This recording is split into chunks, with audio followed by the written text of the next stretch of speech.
सुन प्रकरणमा पक्राउ परेका 7 जना चिनिया नागरिकसँग नेपालको नागरिकता। पूर्व प्रधानमन्त्री परेपछि गठबन्धनले ललिता निवास प्रकरण सामसुम पार्ने निर्णय गरेको राजेन्द्र लिङदेलको आरोप। पूर्व मन्त्री बालकृष्ण खाँडमाथि अख्तियारले समेत थाल्यो छानबिन। पुराना पार्टीका नेताहरूकै कारण युवाहरू विदेश पलायन हुने क्रम बढेको रवि लामिछानेको दाबी। चिकित्सा शिक्षा ऐन परिमार्जनको मागसहित माइती घरमा कलेज सञ्चालकको धरना। हनुमान कथा वाचन गर्न नेपाल आएका बागेश्वर धामका पीठाधीश शास्त्रीलाई पशुपतिमा स्वागत। काठमाडौँका 107 स्थानमै बाढी र डुबानको उच्च जोखिम। मूल्य वृद्धि रोक्न सरकार असफल। छात्रालाई दुर्व्यवहार गर्ने प्राध्यापकलाई 9 महिना कैद सजाय। कपिल वस्तुको विजयनगरका वडा अध्यक्ष सहित 3 जना विरुद्ध भ्रष्टाचारको मुद्दा दायर। धरानमा स्वास्थ्य आपतकाल घोषणा गर्न माग। भदौ 15 गतेभित्र केन्द्रीय समितिको बैठक बोलाउने रासपाको तयारी। कैलालीमा पाइपलाइनबाट घर घरमै ग्यास जोडियो। श्रमिकको न्यूनतम पारिश्रमिक 17,300 पुग्यो। कञ्चनपुर कुटपिट प्रकरण युवा संघका 2 केन्द्रीय सदस्य सहित 4 साधारण सदस्यबाट नै निष्कासित। रूपन्देहीमा 1 वर्षमा 66,000 केजी ब्रोइलर कुखुरा नष्ट। सरकारले बढाएको न्यूनतम पारिश्रमिक दिन नसकिने नेपाल उद्योग परिसंघको भनाई। जसपाले पार्टीको विधानबाट हटायो मेरहत। तोकियो कार्यकालको सीमा। देशलाई समृद्धि र विकासतर्फ अगाडि बढाउनु पर्ने सभापति शेरबहादुर देउबाको भनाई। बाबुराम गौतमको बयान अगाडिको बाटो देख्न नसकिने अन्धकार भएपछि सभामुखबाट राजीनामा दिएको दाबी। चलचित्र पशुपति प्रसाद 2 भस्मे डनको पोस्टर सार्वजनिक। स्वास्थ्य सम्बन्धी जानकारीमा छालाको समस्याले पछिल्लो समय निम्ताउँदैछ मानसिक समस्या। बिरामीलाई कसरी सहयोग गर्ने सोबारे जानकारी। विद्युत व्यापारका लागि भारत र बंगलादेश बीच सम्झौताको अन्तिम तयारीमा रहेको प्रधानमन्त्री प्रचण्डको दाबी। ठूलो प्रयत्नले प्रचण्डजीको नेतृत्वमा गठबन्धनको सरकार बनाएको उप प्रधानमन्त्री खड्काको भनाई। जहाज चार्टर गरेर आएका बंगलादेशी पर्यटकहरूलाई विमानस्थलमा पञ्चे बाजाले स्वागत गरियो। सीआईबी माथि गठबन्धन हाबी। ललिता निवास प्रकरणमा अदालतको आदेश उपेक्षा गर्दै निर्णयकर्तालाई उन्मुक्ति।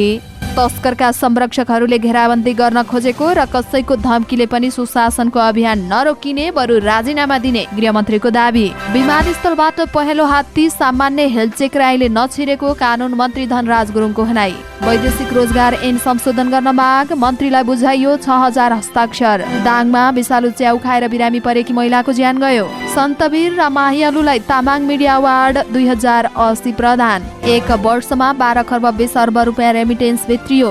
आफ्नो लिङ्ग आफैले काटेका युवक भन्छन् बिच्छीले टोकेपछि विष फैलने डरले काटे। चलचित्र 1 भागवत गीतामा यस्तो छ। विपिन सुहाना र धीरजको क्यारेक्टर लुक्स। र नेपाली क्रिकेट टिम अर्को हप्ता पाकिस्तान जाने। नमस्कार, अनलाइन समाचारमा यहाँलाई हार्दिक स्वागत छ। म सावित्रा कोइराला। आज मिति 2080 साल भदौ महिनाको 2 गते शनिबार। वराह जयन्ती श्रावण शुक्ल तृतीया तिथि। आज पनि हामी उपस्थित भइसकेका छौं विभिन्न देशभरका सम्पूर्ण जानकारीहरू प्रस्तुत गर्नको लागि। त्यस्तै गरी हामीले यो भिडियोको अन्त्यमा स्वास्थ्यसँग सम्बन्धित जानकारी पनि प्रस्तुत गर्नेछौं। छालाको समस्याले यति बेला मानसिक समस्या निम्ताउँदै गएको छ, त्यससँग सम्बन्धित रहेर विभिन्न जानकारीहरू तपाईलाई प्रस्तुत गर्नेछौ। यो भिडियोलाई अन्तिमसम्म हेर्नुहोला अनि कस्तो लाग्छ त्यस्तै सल्लाह सुझाव अनि प्रतिक्रिया हामीलाई तल कमेन्ट बक्समा कमेन्ट गर्न सक्नुहुनेछ। आउनुहोस् दर्शक महानुभावहरू, समाचार सुरु गरौं। सुन प्रकरणमा पक्राउ परेका 7 जना चिनिया नागरिकसँग नेपाली नागरिकता शीर्षकमा रहेको जानकारीबाट।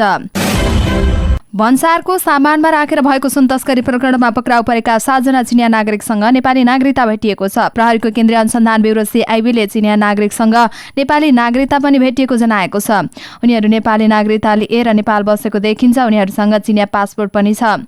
अनुसन्धानमा खटिएका एक अधिकारीको भनाइ छ ब्रेक्सुभित्र ल्याएर राखेको अवस्थामा करिब 60 केजी सुन राजस्व अनुसन्धान विभागले बरामद गरेको थियो। यो प्रकरणमा सीआईबीले सुन तस्करी र संगठित अपराधमा अनुसन्धान गरिरहेको छ। सीआईबी का अनुसार टाइन मी विङ टङ डिङ सेपा ली नेकाई गाउहुई झोङसेक चीन र ताङपिङ लिन चुआन पक्राउ परेका छन्। चिनिया नागरिकका नाममा काभ्रे जिल्ला प्रशासनबाट नेपाली नागरिकता जारी भएको पाइएको अनुसन्धान अधिकारीले बताएका छन्।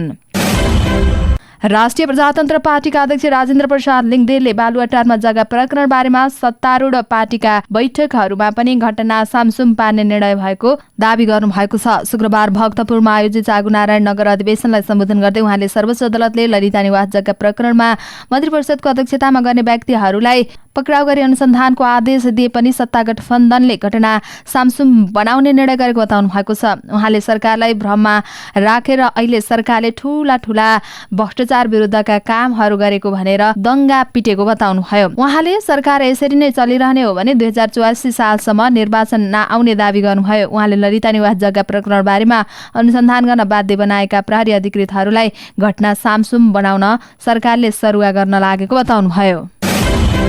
अख्तियार दुरुपयोग अनुसन्धान आयोगले पूर्व गृहमन्त्री बालकृष्ण खाँड र उनकी पत्नी मन्जु खाँडमाथि भ्रष्टाचारको आरोपमा अनुसन्धान सुरु गरेको छ। अख्तियारले गैर कानूनी सम्पत्ति आर्जनको अभियोगमा बालकृष्ण र उनकी पत्नी मन्जुलाई बोलाएर सम्पत्ति सम्बन्धी फारम भराउनुका साथै केही सोधपुछ गरेर छाडेका हौ अख्तियार उच्च स्रोतले भन्यो।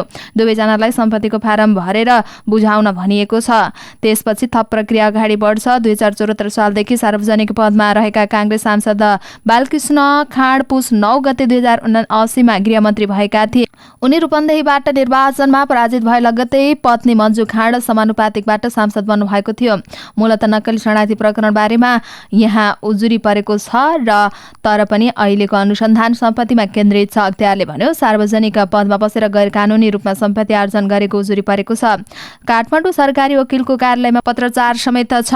त्यसका आधारमा अनुसन्धान अगाडि बढाइएको हो। केही दिन अगाडि मात्रै काङ्ग्रेस संसदीय दलका कार्यालयमा पुगेकी सांसद मन्जु खाँडले केही सांसदहरूसँग अघिल्लो वर्षहरूको आम्दानी अभिलेखीकरण गर्ने र त्यहाँको हिसाब किताब बारेमा चासो राखेकी थिइन्। त्यसक्रममा उनले यसअगाडि सरकारी निकायहरूले गरेको भुक्तानीको विवरण पाउने ठाउँ बारेमा समेत सोधपुछ गरेकी थिइन्। एक सांसदले भने यसअगाडि आफूले विभिन्न राजनीतिक मनोनयन र नियुक्ति भएर काम गर्दा पाएको पारिश्रमिकको विवरण पाउने तयारी बारेमा पनि उहाँले सोधपुछ गरिरहनु भएको थियो। अख्तियारले कुनै पनि सार्वजनिक पदमा रहेका व्यक्तिको सम्पत्ति छानबिन गरेपछि आम्दानीको वैध स्रोत पुष्टि गर्नुपर्ने चुनौती हुन्छ। आम्दानीको स्रोत देखाउन नसक्ने माथि गैर कानूनी आर्जनको सम्पत्ति अभियोग लाग्छ र भ्रष्टाचारको मुद्दा लाग्छ। राष्ट्रिय स्वतन्त्र पार्टीका सभापति रवि लामिछानेले पुराना पार्टीका नेताहरूकै कारण युवा विदेशमा पलायन हुने क्रम बढेको टिप्पणी गर्नुभएको छ। झापाको बिर्ता मोडमा शुक्रबार आयोजित सभालाई सम्बोधन गर्दै सभापति लामिछानेले पुराना पार्टीका नेताहरूकै कारणले युवाहरू विदेश पलायन हुने क्रम बढेको र देशमा बसेर केही गर्न सकिन्छ भन्ने विश्वास नै युवामा हराएको बताउनुभयो। सभापति लामिछानेले संसदलाई बन्धक बनाउन नमिल्ने बताउँदै राजनीतिक खिचातानीका कारणले पनि संसद अवरुद्ध नहुने बताउनु भएको छ। नागरिकका धेरै कुराहरू उठाउनु छ। उहाँले भन्नुभयो चाँडोभन्दा चाँडो सदन खुलाउनुहोस्। सुन तस्करी प्रकरणको अनुसन्धानमा उच्च स्तरीय छानबिन आयोगको माग राखेर एमाले लगातार संसद अवरुद्ध गर्दै आएको छ। अवरोधकै कारण सभामुख देवराज घिमिरेले साउन 10 गते अगाडि सारेको कार्यसूचीमा संसद प्रवेश नै गर्न पाएको छैन। सभामा पार्टीका केन्द्रीय महामन्त्री डाक्टर मुकुल ढकाल, संघीय संसदका प्रमुख सचेतक सन्तोष परियार, सांसद निशा डाँगी, केन्द्रीय सदस्य रमेश प्रसाई लगायतका केन्द्रीय नेताहरूले सम्बोधन गरेका थिए। चिकित्सा शिक्षा ऐन परिमार्जनको माग गर्दै निजी प्राविधिक शिक्षण संस्था सञ्चालकहरूले धरना सुरु गरेका छन्। चिकित्सा शिक्षा सरकार सङ्घर्ष समिति गठन गरेर उनीहरूले माइतीघरमा धरना सुरु गरेका हुन्। चिकित्सा शिक्षा ऐन तथा नियमावलीमा भएको व्यवस्थाले मुलुकभरका थुप्रै नर्सिङ तथा अन्य शैक्षिक संस्थाहरूमा बन्द हुँदा अरबौं रुपैयाँ लगानी डुबेको सञ्चालकहरूको भनाइरहेको छ। प्राविधिक शिक्षा तथा व्यावसायिक तालिम परिषद सिटिभिटीले ऐन अन्तर्गत सञ्चालनमा रहेका चिकित्सक शिक्षालयहरूलाई चिकित्सा शिक्षा ऐन र नियमावली ल्याएर अप्ठ्यारोमा पारेको सङ्घर्ष समितिका संयोजक निर्मल सापकोटाको भनाइ छ। चिकित्सा शिक्षा ऐन 2075 नर्सिङ कार्यक्रम सञ्चालन गर्न शिक्षालयको 2 वर्षभित्र 100 शय्याको आफ्नै अस्पताल हुनुपर्ने व्यवस्था गरिएको छ। शुक्रबार नेपाल आएका भारतीय चर्चित धार्मिक गुरु बागेश्वर बाबा धीरेन्द्र कृष्ण शास्त्रीलाई पशुपतिनाथमा स्वागत गरिएको छ। नलपरासी स्थित शाश्वत धाममा कथावाचनका लागि काठमाडौँ आइपुगेका उनी पशुपतिनाथको दर्शनका लागि आउने क्रममा पशुपति विकास कोषले स्वागत गरेको हो। उनलाई कोषका सदस्य सचिव डाक्टर मिलन कुमार थापाले दीप प्रज्वलन सहित स्वागत गर्नुभएको थियो। पशुपतिको दर्शनपछि शास्त्रीले प्रधानमन्त्री पुष्पकमल दाहाल प्रचण्ड, उपराष्ट्रपति र राष्ट्रपतिसँग भेटेको जनाइएको छ। शनिबार उनी चौधरी समूहले नलपरासीमा निर्माण गरेको शाश्वत धाममा पुग्ने जनाइएको छ। शनिबारबाट सोमबारसम्म त्यहाँ हनुमान कथा वाचन गरिने बताइएको हो। काठमाडौँ महानगरपालिका क्षेत्रका 107 स्थान बाढीको उच्च डुबानमा रहेको पाइएको छ। महानगरपालिकाले प्रारम्भिक रूपमा विभिन्न ओडाहरूको डुबानग्रस्त क्षेत्रका लगातार तयार गर्दै आएको 107 स्थानको पहिचान गरेको जनाएको छ। बर्सातमा पानी ढल ओभरफ्लो हुँदा, खरे खोला पानीको बहाव बढ्दा, वर्षाको पानी निकासा पूर्ण रूपमा नहुँदा, भेल र ढलान निकासा नभएका कारणले गर्दा महानगरका धेरै जसो क्षेत्रहरू डुबानमा पर्ने गरेको महानगरको विपद व्यवस्थापन विभागका प्रमुख देवेन्द्र पोखरेलले जानकारी दिनुभयो। पोखरेलका अनुसार प्रारम्भिक रूपमा ओडाहरूबाट नै 95 स्थानमा डुबानको समस्या झेलिरहेका छन्। बाँकी विवरणहरू महानगर आफैले तयार गरेको हो। महानगरपालिकाको विपद व्यवस्थापन विभागका महाशाखा प्रमुख समेत रहेका नगर प्रहरी उपरीक्षक विष्णु जोशीका अनुसार वडा नम्बर 1 मा हुँदै बग्ने टुकुचा खोला नजिकै नारायणहिटी दरबारको उत्तरतर्फ धोबीधारा सडक नक्साल, भगवती बहाल चोक, केशर महल र जमल क्षेत्रमा पनि वर्षासँगै ढल ओभरफ्लो हुँदा डुबान हुने गर्छ।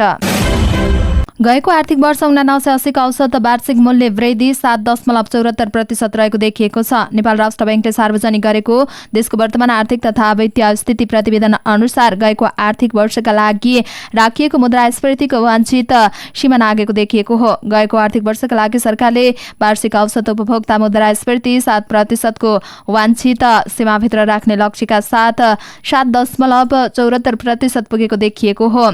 अघिल्लो आर्थिक वर्षमा यस्तो मुद्रास्फीति 6.32% पुगेको थियो। अघिल्लो आर्थिक वर्षको तुलनामा खाद्य तथा पेय पदार्थ अन्तर्गत रेस्टुरेन्ट तथा होटल र उपसमूहको मूल्य वृद्धि 14.42, मरमसलाको 12.50, खाद्य तथा खाद्यजन्य पदार्थको 10.70, सुर्तीजन्य पदार्थको 9.88 र दुर्गन्ध पदार्थ तथा अण्डा 9.23% बढेको छ। यसै गरी गैर खाद्य तथा सेवा समूह अन्तर्गत यातायात उपसमूहको मूल्य वृद्धि 13.50, मनोरञ्जन तथा सांस्कृतिकको 10.18, स्वास्थ्यको 10.01, शिक्षाको 8.79 र घरायसी उपयोगका वस्तुहरूको 8.65% पुगेको छ। गएको आर्थिक वर्षमा खाद्य तथा पेय पदार्थ समूहको वार्षिक औसत उपभोक्ता मुद्रास्फीति तथा 6.62% रहेको जनाइएको छ। बाल यौन दुर्व्यवहार मुद्दामा ओखलढुङ्गाका एक प्रधानाध्यापक 9 महिना कैद सजाय भोग्ने भएका छन्। मोलुङ गाउँपालिका 2 को गणेश माध्यमिक विद्यालयका प्रधानाध्यापक योगेन्द्र प्रसाद धमाललाई जिल्ला अदालतले 9 महिना कैद सजाय तोकेको हो। 2 छात्रालाई यौन दुर्व्यवहार गरेको कसुरमा धमला विरुद्ध दायर मुद्दामा जिल्ला अदालतका न्यायाधीश टीकाराम आचार्यको इजलासले आफूले पढाएका विद्यालयका बालबालिकालाई यौन दुर्व्यवहार गर्ने धमलालाई 9 महिना कैद सजायसहित 50,000 क्षतिपूर्ति र 20,000 रुपियाँ जरिवाना असल उपहार गर्नुपर्ने निर्णय गरेको श्रेणीदार विनोद कुमार घिमिरेले बताउनुभयो। गएको चैत 3 गते बालिकाका आफन्तले प्रधानाध्यापक विरुद्ध प्रहरीमा बाल यौन दुर्व्यवहारको आरोपमा जाहेरी गरेपछि प्रहरीले पक्राउ गरी जिल्ला अदालतको आदेश बमोजिम साधारण तारिखमा छाडेको थियो। साधारण तारिखमा छाडेपछि विद्यालयको नियमित काममा फर्किएका धमला विरुद्ध अदालतले गएको साउन 29 गते यो सजाय सुनाएको थियो।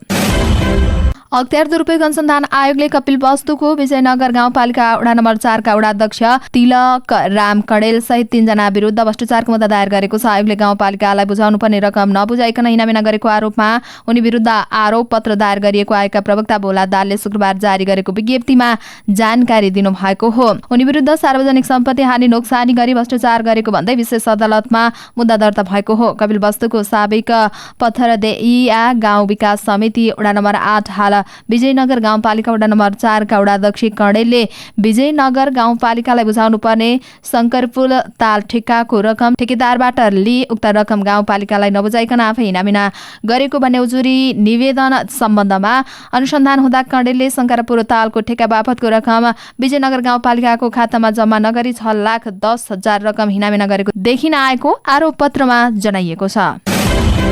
कोशी प्रदेशका सांसदले धरानलाई स्वास्थ्य आपतकाल घोषणा गर्न माग गरेका छन्। कोशी प्रदेश सभा बैठकमा शून्य समयमा बोल्दै सांसद रमेश बस्नेतले धरानमा तत्काल स्वास्थ्य आपतकाल घोषणा गर्न माग गर्नुभएको हो। धरानमा 12,000 बढी डेङ्गु संक्रमित रहेका छन्। 3 तहका सरकारबीच समन्वय नहुँदा डेङ्गु नियन्त्रणमा समस्या आएको बताउँदै उहाँले स्वास्थ्य आपतकाल घोषणा गर्न माग गर्नुभएको हो। जिल्ला तहबाट आपतकाल घोषणा गर्न आग्रह गरे पनि संघ र प्रदेश सरकारले भने चासो नदिएको उहाँले गुनासो गर्नुभयो। स्वास्थ्य आपतकाल घोषणा गरी उपचार प्रभावकारी बनाउन उहाँले माग गर्नुभयो। गत वैशाखदेखि धरानमा फैलेको डेङ्गुका कारण 11 जनाको निधन भइसकेको छ। 12,184 जना संक्रमित छन्। राष्ट्रिय स्वतन्त्र पार्टी राजसपा भदौ 15 भित्र केन्द्रीय समितिको बैठक बोलाउने तयारीमा रहेको छ। भदौ 15 भित्र सरकारमा कामको समीक्षा गर्ने र पार्टीका सांगठनिक योजना बारेमा र एजेन्डा बारेमा छलफल गर्न केन्द्रीय समितिको बैठक बस्ने राजसपा सहमहामन्त्री तथा संगठन विभाग प्रमुख कविन्द्र बुर्लाकोटीले जानकारी दिनुभएको हो। राजसपाले अहिले जिल्लाका पालिका तथा वडा तहमा कार्यकर्ताहरूको भेलालाई तीव्रता दिएको छ। पार्टीको भेलालाई सम्बोधन गर्न केन्द्रीय नेताहरू जिल्लामा गएको बुर्लाकोटीको भनाइ छ। अहिले पार्टीले जिल्ला पालिका तथा वडा तहको कार्यकर्तालाई भेलामा तीव्रता दिएको छ। भदौ 15 भित्र केन्द्रीय कमिटिको बैठक बस्ने तयारी छ। राजसपाले अहिले पार्टीको दस्तावेज तयार गर्न 51 गाउँबाट सुझाव संकलन गरिसकेको छ। हिमाल पहाड तराई सहितको भौगोलिक र सामुदायिक विविधता हुने गरी नागरिक कहाँ पुगेर दस्तावेजका लागि सुझाव लिएको पनि उहाँको भनाइ छ। कैलालीको टिकापुर नगरपालिका 2 सीतापुरमा भुवन चौधरी अचेल निकै खुसी छन्। दाउराकै भरमा जीवनयापन गर्दै आएका उनलाई पाइपलाइनबाट घर घरमा ग्यास आउला भन्ने विश्वास समेत थिएन। तर हिजो आज चौधरीको घरमा पाइपलाइनबाट ग्यास उपलब्ध छ। वर्षौंदेखि दाउराबाट खाना पाक्ने उनको घरमा अहिले खाना ग्यासबाट पाक्न थालेको छ। जंगल नजिकै छ, दाउराको समस्या हुँदैन। आर्थिक स्थितिले ग्यास सिलिन्डर किन्न सकिएको थिएन। दाउराकै भरमा अहिलेसम्म जीवनयापन हुँदै आएको थियो। चौधरीले भने अहिले घरमा लाइनबाट ग्यास पुगेको छ। यो त सोचेकै थिएन। टिकापुर नगरपालिका 5 स्थित सामुदायिक चौपाया व्यवस्थापनका लागि क्षेत्रमा निर्माण गरिएको बायोग्यास प्लान्ट सञ्चालनमा आएपछि स्थानीयको घर घरमा पाइपलाइनबाट ग्यास पुगेको हो। स्थानीय दानादेवी चौधरी ग्यास उपलब्ध भएपछि दुःखका दिन सकिएको बताउनुहुन्छ। दाउराको भरमा खाना पकाउने समस्या थियो, अब हट्यो उहाँको भनाइ छ। ग्यास प्लान्ट परीक्षणमा रहेको र नियमित भने छैन। अहिले दिनमा 4 घण्टा ग्यास आउने गरेको स्थानीय फरहरी थारूको भनाइरहेको छ। कहिलेकाहीँ भने समयमा ग्यास नआउने र खाना पकाउँदै गर्दाखेरि जाने समस्या भएको छ र नियमित गर्न आग्रह गरिएको छ। ग्यास प्लान्ट परीक्षणका क्रममा हुँदा स्थानीयले निःशुल्क ग्यास उपयोग गर्न पाइरहेका छन्। सरकारले श्रमिकहरूको न्यूनतम पारिश्रमिक बढाएर मासिक 17,300 पुर्याएको छ। श्रम रोजगार तथा सामाजिक सुरक्षा मन्त्रालयले श्रम ऐन 2074 अनुसार 1 साउनबाट 2080 मा लागू हुने गरी श्रमिकहरूको न्यूनतम पारिश्रमिक बढाएको हो। मन्त्रालयको निर्णय बिहिबार राजपत्रमा समेत प्रकाशित भएको थियो। मन्त्रालयका अनुसार अब चिया बगानमा बाहेकका श्रमिकहरूको हकमा मासिक पारिश्रमिक 17,300 रुपियाँ पुगेको छ। यसअगाडि श्रमिकहरूको मासिक न्यूनतम पारिश्रमिक 15,000 रुपियाँ रहेको थियो। अहिले आधारभूत पारिश्रमिक 10,820 र महँगी भत्ता 6,480 रुपियाँ गरी 17,300 पुर्याइएको छ। यसअगाडि आधारभूत पारिश्रमिक 9,385 र महँगी भत्ता 5,615 रुपियाँ रहेको थियो। मन्त्रालयका अनुसार अब श्रमिकहरूको दैनिक पारिश्रमिक 668 रुपियाँ पुगेको जनाइएको छ। यसअगाडि यो रकम 577 रुपियाँ रहेको थियो। राष्ट्रिय युवा संघ नेपालले कञ्चनपुर घटनाका दोषी 2 केन्द्रीय सदस्य सहित 4 जनालाई कारबाही गरेको छ। गत साउन 27 गते संघको 10औं कञ्चनपुर जिल्ला अधिवेशनमा अनुशासन विपरीत काम गरेको अभियोगमा केन्द्रीय सदस्यहरू केशव चन्द रोहित जङक्वार, केन्द्रीय लेखा आयोगका सचिव प्रवीण बोगटी र नवीन चन्दलाई कारबाही गरिएको संघका प्रवक्ता निरज पौडेलले जानकारी दिनुभएको हो। अधिवेशनमा संघको निर्वाचन आयोग प्रमुख बलराम बेलबासीमाथि हातपात का साथै भीमदत्तका 18 का वडा अध्यक्ष तथा एमाले जिल्ला सदस्य रविन्द्र देवकोटामाथि जान मार्ने अभिप्रायका साथ सांघातिक आक्रमणका घटना भएको र संलग्न रहेको पुष्टि भएको पनि पौडेलको भनाइ छ। घटनाका विषयमा भने उनीहरूलाई स्पष्टीकरण सोधिएकोमा चित्तबुझ जवाफ नभएको, भौतिक आक्रमणमा संलग्न देखिएको र एमाले केन्द्रीय कार्यदलले निकालेको निष्कर्षका आधारमा साधारण सदस्य समेत नरहने गरी कारबाही गरिएको महासचिव सुमन पुरीले विज्ञप्ति मार्फत जानकारी दिनुभएको हो। रूपन्देहीमा 1 वर्षको अवधिमा खान अयोग्य 66,000 किलो ब्रोइलर कुखुरा नष्ट गरिएको छ। पशु क्वारेन्टाइन कार्यालय भैरवाले आर्थिक वर्ष 1980 मा 66,200 केजी ब्रोइलर कुखुरा नष्ट गरेको जनाएको छ। साथै यस अवधिमा 21,865 ब्रोइलर कुखुराका चल्ला नष्ट गरिएको पनि पशु क्वारेन्टाइन कार्यालयले जनाएको छ। कार्यालयका प्रमुख डाक्टर भक्त नेउरेका अनुसार कार्यालय अन्तर्गत बेडिहा, कृष्णनगर र महेशपुरमा पशु क्वारेन्टाइन चेकपोस्ट रहेकोमा पोस्ट अन्तर्गत 1 वर्षको अवधिमा 22,087 वटा कुखुरा नष्ट गरिएको छ। नष्ट गरिएका कुखुराको संख्या विगतको वर्षभन्दा अहिले 3 गुणा बढी हो, जस अन्तर्गत सबैभन्दा बढी बेलिहा पोस्टमा नष्ट गरिएको छ। सरकारले बढाएको श्रमिकहरूको न्यूनतम पारिश्रमिक दिन नसकिने नेपाल उद्योग परिसंघले प्रतिक्रिया दिएको छ। सरकारले बिहिबार राजपत्रमा सूचना प्रकाशित गरी श्रमिकहरूको न्यूनतम पारिश्रमिक बढाएको थियो। यसबारेमा परिसंघले ध्यानकर्षण भएको बताएको छ। उसले भनेको छ, विद्यमान समस्याका कारण हाल बढाएको पारिश्रमिक दिन सक्ने अवस्थामा निजी क्षेत्र नरहेको परिसंघको धारणा रहेको छ। अर्थतन्त्र मन्दीमा रहेको र उच्च ब्याज दर, न्यून माग, न्यून उत्पादनका कारण पनि निजी क्षेत्रको मनोबल घट्दो अवस्थामा रहेको परिसंघले उल्लेख गरेको छ। उद्योगहरूको प्रकृति अनुसार उत्पादनमा 70% सम्म गिरावट आएको र उद्योगी व्यवसायीहरूले लगानीका लागि योजना स्थगन गरिरहेको दाबी समेत परिसंघले गरेको छ। अर्थतन्त्र शिथिल बन्दै जाने, आन्तरिक उत्पादन नबढ्ने, उत्पादन भए पनि माग नहुने तर उत्पादन लागत बढ्दा त्यसमा भने थप भार उद्योगीमाथि नै परेको भन्दै परिसंघले श्रमिकको न्यूनतम पारिश्रमिक बढाउने चाहना हुँदाहुँदै पनि विद्यमान समस्याका कारण हाल बढाएको पारिश्रमिक दिन सक्ने अवस्थामा नरहेको जनाएको छ। जनता समाजवादी पार्टी नेपालले पार्टीको विधानबाट उमेर हदको प्रावधान हटाएर कार्यालयको प्रावधान कायम राखेको छ। विधान अधिवेशनबाट जसपाले पार्टी केन्द्रीय सदस्यको उमेर हद 70 तय गरेको थियो। विधानको धारा 86 को उपधारा 1 मा 70 वर्ष उमेर हद भएको व्यक्ति केन्द्रीय समिति, प्रदेश समिति, राष्ट्रिय समिति र जिल्ला समितिको पदाधिकारी पदमा निर्वाचित हुन वा मनोनित हुन पाउने छैन भन्ने उल्लेख गरिएको छ। साउन 25 गते निर्वाचन आयोगले अभिलेखन गरिए पनि कार्यान्वयनमा आएको सो विधानमा भने धारा 86 को धारा 1 लाई हटाइएको छ। विधानबाट यसअगाडि राखिएको कार्यकाललाई कायमै राखिएको छ। एउटै पदमा लगातार 2 कार्यकाल उम्मेदवार हुन नपाउने प्रावधान भने कायम राखिएको छ। नेपाली कांग्रेसका सभापति एवं पूर्व प्रधानमन्त्री शेरबहादुर देउवाले देशलाई समृद्धि र विकासमा अगाडि बढाउनु पर्ने जोड दिनु भएको छ। शुक्रबार नेपाल निजामती कर्मचारी युनियन राष्ट्रिय भेला तथा विधान अधिवेशनलाई काठमाडौँमा सम्बोधन गर्दै उहाँले कर्मचारी भनेको स्थानीय र स्थायी सरकार भएकाले पनि कर्मचारी सहितको सबै मिलेर अब देशलाई समृद्धि र विकासको बाटोतर्फ अगाडि बढाउनु पर्ने बताउनुभयो। उहाँले अहिले पार्टीका नाममा जुनसुकै राखे पनि सबै पार्टीहरू प्रजातान्त्रिक र संविधान अनुसार चलेको बताउनु भएको छ। कर्मचारी भनेको स्थायी सरकार हो। हामी भनेको राजनीतिमा भनेको जाने आउने हो। निर्वाचित सरकार र स्थायी सरकार हुन्छ। त्यसैले वास्तवमा कर्मचारी भनेको त स्थायी सरकार हो। त्यो स्थायी सरकार सशक्त हुनुपर्छ।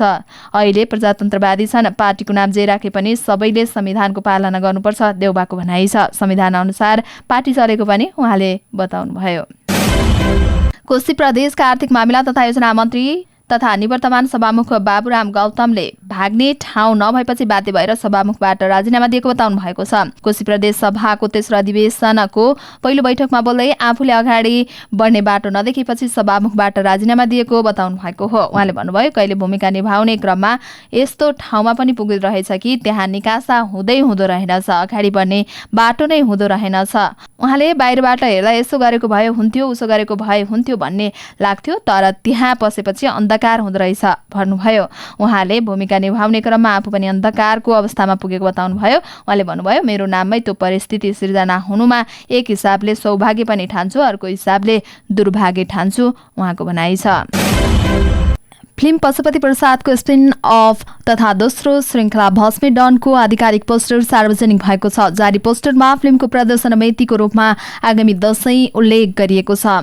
पहिलो पोस्टरमा फिल्मको प्रमुख पात्र भस्मे डनको भूमिकामा अभिनय गरेका विपिन कार्कीलाई फिचर गरिएको छ। उक्त पोस्टरमा विपिन भस्मे डनको लुक्समा देखिएका छन्। पहिलो भागमा विपिनलाई यो चरित्रमा निकै रुचाइएको थियो। दोस्रो पोस्टरमा विपिनलाई केन्द्रमा राख्दै अन्य पात्रलाई फिचर गरिएको छ। सौगात मल्ल, स्वस्तिमा खड्का, प्रकाश घिमिरे, रविन्द्र सिंह बानिया, मत्स्य गुरुङ लगायतलाई पनि पोस्टरमा चित्रण गरिएको छ। सबै कलाकार आफ्नो लुक्समा यसरी प्रस्तुत भएका छन्। खगेन्द्र लामिछानेको निर्माण कम्पनी 2K आर्टको ब्यानरमा दिपेन्द्र के खनालले निर्देशन गरेको फिल्मलाई शुक्रबार मात्रै विपिन अभिनीत अर्को फिल्म एक भागवत गीताको पनि पोस्टर सार्वजनिक भएको थियो। छालाले मानसिक समस्या निम्ताएको छ। तपाईको त्यहाँ के भयो? एक बिरामीले नर्स इन्दिरा अधिकारीसँग घाँटीतिर देखाउँदै सोधे। उनले ठट्यौली पारामा जवाब फर्काइन्, अहो तपाईले हेर्ने बित्तिकै पो यहाँ यस्तो भयो नि। बिरामीको यो प्रश्नले इन्दिराको मन चसक्क नभएको त होइन, तर हरेक कुरामा ठट्टा गर्ने इन्दिराको स्वभाव नै थियो। इन्दिराको घाँटी र कान अर्परको छालामा समेत सेता दाग देखिएका थिए, जसलाई भिटिलिगो अर्थात् सेतो दुबी भनिन्छ। यही दुबीका कारण इन्दिराले धेरै पटक यस्ता प्रश्नको सामना गर्नु परेको छ।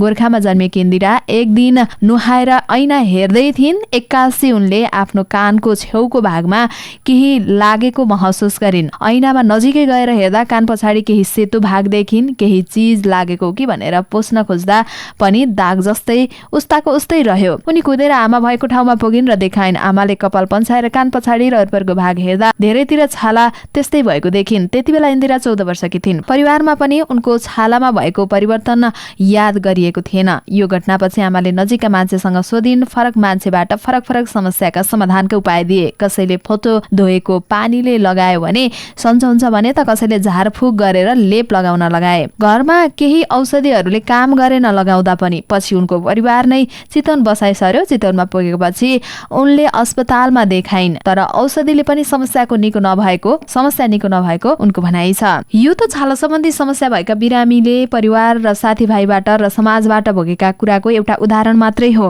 छाला सम्बन्धी दीर्घ समस्या र रोगहरू सेतो दुबी, सेरासियस अर्थात् कत्ले रोग, एक्जिमा, चायापोतो, डन्डीफोर र ढुसी जस्ता रोगहरूको संक्रमण हुँदा बिरामी मानसिक रूपमा नै कमजोर हुने गरेको पाइएको छ। त्यस्ता बिरामीलाई परिवारले नै साथ नदिने, स्कुल कलेजका साथीभाइबाट हेपिने, समाज र छरछिमेकमा पनि दुर्व्यवहार भोग्ने अवस्था छ। रोगको कारण एकातिर बिरामीको छाला बिग्रिरहेको हुन्छ भने समाजमा हुने दुर्व्यवहारले पनि मानसिक अस्थिरता समेत न्यूताउँछ। अमेरिकाको नेशनल लाइब्रेरी अफ मेडिसिनले सन् 2020 को डिसेम्बरमा प्रकाशन गरेको एउटा अध्ययनमा समेत छाला सम्बन्धी रोग भएकाहरूलाई मानसिक समस्या हुने गरेको देखिएको छ। छाला सम्बन्धी रोगको मनोसामाजिक बोझको विषयमा पनि सिङ्गापुरको एक बस्तीमा बस्ने मानिसहरू बीच गरिएको उक्त अध्ययनले छाला सम्बन्धी समस्या भएकाहरूमा डिप्रेसन, सामाजिक रूपले एक्लै बस्ने चाहना, एक्लोपन, जीवनस्तर गुणस्तर कम हुने सम्भावना बढिरहेको देखाएको छ। नेपालमा पनि छाला सम्बन्धी समस्याले बिरामीहरूलाई असर पारेको WHO ले जनाएको छ। छाला सम्बन्धी बिरामीहरूलाई हामीले सहयोग गर्नुपर्छ। छाला सम्बन्धी बिरामीलाई धेरै मनोसामाजिक सहयोग आवश्यक हुने भएकाले उनीहरूलाई साथ दिनुपर्छ। कतिपय अवस्थामा छाला सम्बन्धी समस्या भएर बिरामीहरू अस्पताल नगई घरमै बसेका हुन्छन्। त्यतिबेला उनीहरूलाई अस्पताल लैजान प्रेरणा दिनुपर्छ। बिरामीले भोगिरहेको समस्या के हो र समाधान के हो भन्ने बारेमा पनि मनोशिक्षा दिन आवश्यक रहेको छ। किसिटिमिरी गर्नु हुँदैन। हामीले बिरामीको अवस्थालाई सहज रूपमा स्वीकार्नुपर्छ र सामान्य रूपमा लिनुपर्छ। चिकित्सकले पनि बिरामीलाई औषधि र मलहम मात्रै दिएर नहुने बताइएको छ।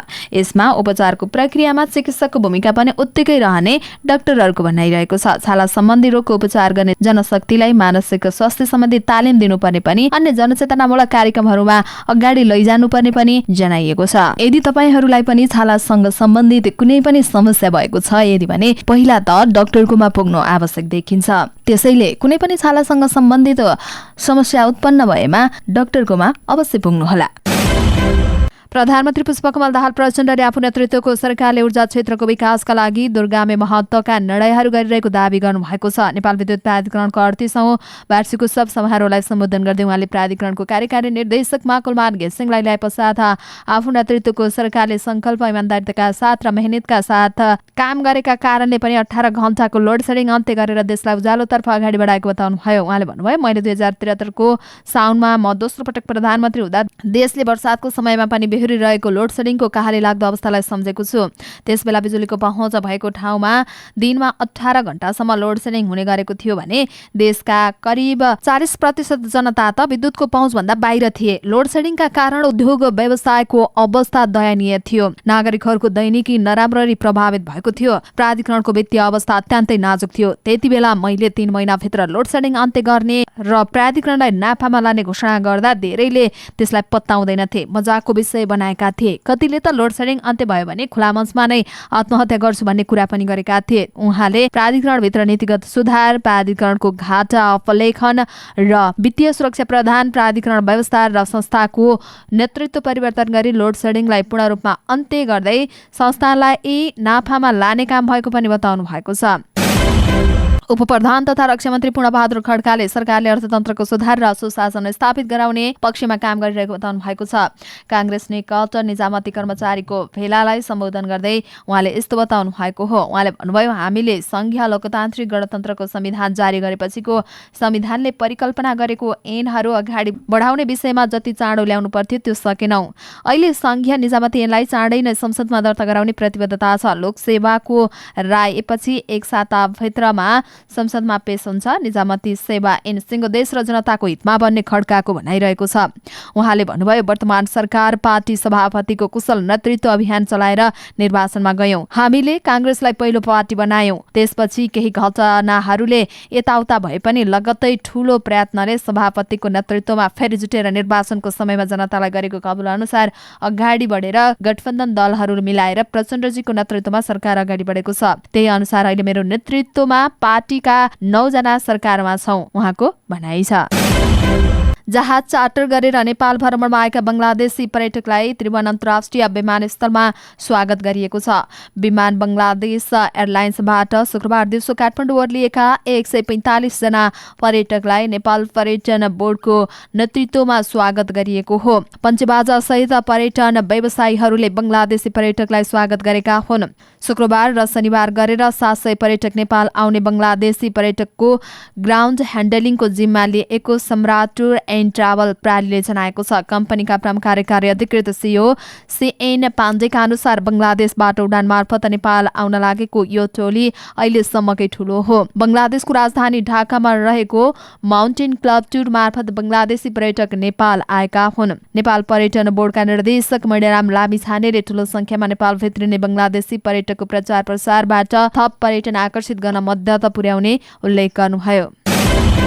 सर्वोच्च अदालतको आदेश विपरीत नेपाल प्रहरीको केन्द्रीय अनुसन्धान ब्युरोले तत्कालीन प्रधानमन्त्रीहरू माधव कुमार नेपाल र डाक्टर बाबुराम भट्टराईलाई ललिता निवास जग्गा हिनामिना प्रकरणमा अनुसन्धान नगरिकन मुद्दा अदालतमा लैजाने भएको छ। यसअगाडि प्रधानमन्त्री निवास बालुवाटारमा बसेको सत्ता गठबन्धनको बैठकले निर्णयकर्ता तत्कालीन प्रधानमन्त्रीलाई यी अनुसन्धानमा ल्याउन दिएको आदेशमाथि प्रश्न उठाउँदै माधव नेपालको बचाउ गरेको थियो। CIBले अदालतको आदेश बमोजिम तत्कालीन प्रधानमन्त्री र मुख्य सचिवसँग पनि बयान लिने तयारी समेत गरेको थियो। तत्कालीन मुख्य सचिव लीलामणि पौडेलले बयान समेत दिएका थिए। तर गठबन्धनको बैठकपछि उच्च राजनैतिक तहबाट नै तत्कालीन प्रधानमन्त्रीहरूलाई अनुसन्धान नगर्न भनेपछि CIBले आफ्नो अनुसन्धान प्रतिवेदन बुझाउन लागेको हो। यसअगाडि सम्पादकसँगको कुराकानीमा पनि प्रधानमन्त्री प्रचण्डले अदालतको आदेशले लक्ष्मण रेखा नागेको भन्दै तत्कालीन प्रधानमन्त्रीलाई अनुसन्धान गर भन्नु वर्तमान प्रधानमन्त्रीमाथिको हस्तक्षेप अर्थमा गठबन्धन बैठकले लिएको पनि बताउनु भएको थियो। उपप्रधान तथा गृहमन्त्री नारायण काजी श्रेष्ठले सुशासनको अभियान रोक्न आफूमाथि घेराबन्दी र धम्की दिन खोजिएको बताउनु भएको छ। गोर्खामा आयोजित कार्यक्रममा श्रेष्ठ ठग तस्कर तथा भ्रष्टाचारका संरक्षकहरूले सरकारलाई अप्ठ्यारो पार्न खोजेको बताउनुहुन्छ। श्रेष्ठले भन्नुभयो, मन्त्रीलाई धम्की दिएर पख्लास भनेर घेराबन्दीमा राख्छौं भनेर कसैले नसोचे हुन्छ। हामी पदका लागि गएका हैनौं, देश र जनताको सेवा गर्न गएका हौं। जुन दिनसम्म सरकारमा रहन्छौं यो सुशासनको अभियान रोकिन्न। गृहमन्त्री श्रेष्ठले सरकारलाई भाँजो हाल्न सकिन्छ भनेर तस्कर तथा भ्रष्टाचारीहरूका संरक्षकहरूले तैचुप मैचुप गर्न खोजेको भन्दै अब त्यो सम्भव नभएको बताउनु भएको छ। उहाँले कसैको पनि घेराबन्दीले सुशासनको अभियान नरोकिने बरु सरकार छाड्ने बताउनुभयो। नेपाली कांग्रेसका उपसभापति तथा कानून मन्त्री धनराज गुरुङले विमानस्थलबाट छिरेको 60 किलो सुन भित्रिएको कुरालाई सामान्य हेलचेक क्राइमको रूपमा लिन नहुने बताउनु भएको छ। पार्टी निकट कर्मचारीको भेलालाई सम्बोधन गर्दै उहाँले विमानस्थलबाट पहेँलो हात्ती प्रवेश गरेको कुरालाई सामान्य हेलचेक क्राइमको रूपमा लिन नहुने बताउनु भएको हो। उहाँले भन्नुभयो, विमानस्थलबाट पहेँलो ठूलै हात्ती छिरेको काण्ड अहिले आइरहेको छ। त्यति ठूलो पहेँलो हात्ती गेटबाट छिर्दा खासै यो साधारण हेलचेक क्राइम हो भन्ने प्रतिवेदन आयो भन्ने मैले पढेको थिएँ। बडो अचम्म छ। त्यसैले पनि हामीले धेरै कुराहरू सुधार्नुपर्छ। मन्त्री गुरुङले भ्रष्टाचार र तस्करमा जुनसुकै पार्टी भए पनि नछाड्ने सरकारको नीति रहेको बताउनु भएको छ। उहाँले भन्नुभयो, सुधार्दै जाने हो, को पर्छन् कसैको अनुहार कसैको मुख हेर्ने होइन। भ्रष्टाचार र तस्करको जात, लिङ्ग, धर्म, राजनैतिक पार्टी र राष्ट्रियता हुँदैन भन्ने मान्यताका साथ अगाडि बढ्नै पर्छ। सरकारले काम गर्दै जाँदा कहिलेकाहीँ कमी कमजोरी भइहाल्छ, अहिले पनि छन्, त्यसलाई सुधार्दै जाने हो, उहाँको भनाइ छ। नागरिक समाज अभियान पिपुल फोरमले वैदेशिक रोजगार ऐन 2064 विविध विषय संशोधन गर्न माग गरेको छ। श्रम, रोजगार तथा सामाजिक सुरक्षा मन्त्री सरसिया भण्डारीलाई भेटेर उक्त माग गरिएको हो। ऐन परिवर्तनका लागि नागरिक स्तरबाट नै संकलन गरिएको 6159 नागरिकहरूको हस्ताक्षर र ज्ञापन पत्र मन्त्री भण्डारीलाई बुझाइएको हो। नागरिक समाज अभियानले वैदेशिक रोजगार ऐन 2064 मा 18वटा शीर्षकमा सम्बोधन गर्न माग गरेको छ। अभियानले आप्रवासी कामदारका लागि मतदान मतदानको अधिकार दिलाउन कानुनी व्यवस्था गर्न माग गरेको छ। यस्तै वैदेशिक रोजगारीमा कामदार पठाउँदा शून्य लागत भर्ना खर्च रोजगारदाताले बेहोर्नुपर्ने इम्प्लोय पे मोडलको नीति लिनुपर्ने समेत माग गरिएको छ। दाङको बङ्गलाचुली गाउँपालिकामा जंगली च्याउ खाएर बिरामी परेकी ईश्वरी सुनवारको राप्ती स्वास्थ्य विज्ञान प्रतिष्ठानमा उपचारकै क्रममा शुक्रबार ज्यान गएको छ। यसअगाडि उहाँकी छोरी अस्मिता सुनवारको बुधबार नै उपचारकै क्रममा ज्यान गएको थियो। जंगली च्याउ खाएर एकै घरका 3 जना बिरामी परेकामा 2 जना आमा छोरीको ज्यान गएको हो। गएको साउन 29 गते बेलुका बङ्गलाचुली 4 भित्ताला जंगलबाट खोजेर ल्याएको च्याउ पकाएर खाँदा बिरामी परेका मृतक ईश्वरीका श्रीमान अजय सुनवारको पनि स्वास्थ्य अवस्था गम्भीर रहेको छ। उहाँको अहिले राप्ती स्वास्थ्य विज्ञान प्रतिष्ठान घोराईमा उपचार भइरहेको छ। तामाङ मिडिया अवार्ड 2080 पत्रकार सन्तवीर लामा मोक्तान र मायालु डेङसुरलाई प्रदान गरिएको छ। तामाङ पत्रकार संघ केन्द्रीय समितिले आयोजना गरेको 29औं तामाङ प्रसारण दिवसका अवसरमा आयोजित कार्यक्रममा उनीहरूलाई बागमती प्रदेशका ऊर्जा जलस्रोत तथा सिंचाई मन्त्री तीर्थबहादुर लामाले अवार्ड वितरण गर्नुभएको हो। 2051 भदौ 1 गते रेडियो नेपालबाट पहिलोपटक तामाङ भाषा तामाङ ताम्ला तानग्युर अर्थात् तामाङ भाषाको समाचार प्रसारण गरेको दिनको सम्झनामा हरेक वर्ष भदौ 1 गतेलाई तामाङ पत्रकारहरूले प्रसारण दिवसको रूपमा मनाउँदै आएका छन्। सन्तवीर धनकोटाबाट प्रसारण हुने ब्लस्ट राष्ट्रिय दैनिकमा कार्यरत छन् भने माइलु इन्डिजिनियस टेलिभिजनका कार्यक्रम उत्पादक तथा प्रस्तुता हुन्। आर्थिक वर्ष 2079-80 मा 12 खर्ब 20 अर्ब 56 करोड रुपैयाँ रेमिटेन्स भित्रिएको छ। नेपाल राष्ट्र बैंकले सार्वजनिक गरेको देशको वर्तमान आर्थिक तथा वित्तीय स्थिति प्रतिवेदन अनुसार अघिल्लो वर्षको तुलनामा रेमिटेन्स 21.2% बढेको हो। यस्तै गएको आर्थिक वर्ष अन्तिम श्रम स्वीकृति लिने नेपालीको संख्या 4,97,704 पुगेको छ। यो संख्या 40.3% ले वृद्धि भएको हो। यस्तै पुनः श्रम स्वीकृति लिने नेपालीको संख्या भने 1.8% ले घटेर 2,77,272 रहेको राष्ट्र बैंकले जनाएको छ। आफ्नो लिङ्ग आफैले काटेर अस्पताल गएका मकवानपुरका एक युवकले बिच्छीले टोकेपछि शरीरमा विष फैलने डरले लिङ्ग नै काटेको र फालिदिएको बताएका छन्। मकवानपुरको मकवानपुरगढी गाउँपालिकाका 1 जना 22 वर्षका युवकले बस पार्क नजिकैको फुलबारी होटलमा बुधबार बास बसेका बेलामा शौचालयमा बिच्छीले लिङ्गमा टोकेपछि र विष नफैलियोस् भनेर लिङ्ग काटेको बताएका छन्। बुधबार राति लिङ्ग काटेका उनी रगत बग्न बन्द नभएपछि उपचारका लागि भन्दै हेटौँडा अस्पताल पुगेका थिए। हेटौँडा अस्पतालका चिकित्सकले उनलाई सोही दिन राति नै रिफर गरेर चितवन मेडिकल कलेज भरतपुरमा पठाएका थिए। उनको शल्यक्रिया गर्नुपर्ने र अवस्था भने सामान्य रहेको चितवन मेडिकल कलेजका चिकित्सकको भनाइ छ। चिकित्सकका अनुसार उनको लिङ्गको आधा भाग नै काटिएको छ। चितवनमा उपचाररत युवकले होटलको शौचालयमा गएको बेलामा बिच्छीले लिङ्गमा टोकेको बताएका छन्। त्यसपछि बिच्छीलाई मारेर आफ्नो झोलामा भएको दारी फाल्ने ब्लेड निकालेर लिङ्ग काटेको उनको भनाइरहेको छ। त्यसपछि काटेको भाग भन्दा पनि माथि डोरी बाँधेर आफै मेडिकल गएर औषधि किनेर ल्याएको तर रगत बग्न नरोकिएपछि अस्पताल गएको उनको भनाइ छ। पाउडर मलम किनेर लगाए तर रगत नरोकिएपछि अब मलमबाट हुँदैन भनेर अस्पताल गए। उनले भने अस्पतालको एकजना डाक्टरलाई अलग्गै बोलाएर भने ती युवाका अनुसार उनी घर जाने क्रममा अबेला भएको र गाडीमा यात्रा गर्दा टाउको पनि दुखेको र घर जाने बाटोमा भएको सवारी दुर्घटनाका कारण जाम पनि भएकाले होटलमा बास बस्नु परेको जनाइएको छ। भदौ 29 गते प्रदर्शनको तयारीमा रहेको फिल्म एक भागवत गीताले शुक्रबार आधिकारिक पोस्टर सार्वजनिक गरेको छ। फिल्मका शीर्ष पात्रलाई समेटेर सार्वजनिक गरिएको पोस्टरले चरित्र चित्रण बारेमा धेरै कुरा देखाउँछ। पहिलो पोस्टरमा विपिन कार्कीलाई उनको पारालैङ्गिक महिलाको चरित्रमा देख्न सकिन्छ। कमलामाई नामक पात्रमा उनले रातो साडी र आभूषण लगाएर पूजा आराधना गर्न लागेको देखिन्छ। अन्य पोस्टरमा धीरज मगर र सुहाना थापा चरित्रित रहेका छन्। एक अर्को पोस्टरमा धीरज र सुहानालाई रोमान्टिक अवतरणमा पेश गरिएको छ भने अर्को एक पोस्टरमा सुहानालाई बालकसँग देख्न सकिन्छ। यी 3 पोस्टरले चरित्रको मुडलाई दर्शाएको छ। निर्माता सुनिल कुमार थापाले पोस्टर रिलिजसँगै प्रचार सुरु भएको बताएका छन्। अबबाट हामी पब्लिसिटीमा उत्रेका छौं। अब देशव्यापी आक्रामक रूपमा दर्शकमाझ प्रचार लिएर जान्छौं, थापाले भने। झरना थापा निर्देशित यो फिल्मलाई जनकपुरको जानकी मन्दिर र पोखराको सेटिङमा छायाङ्कन गरिएको हो।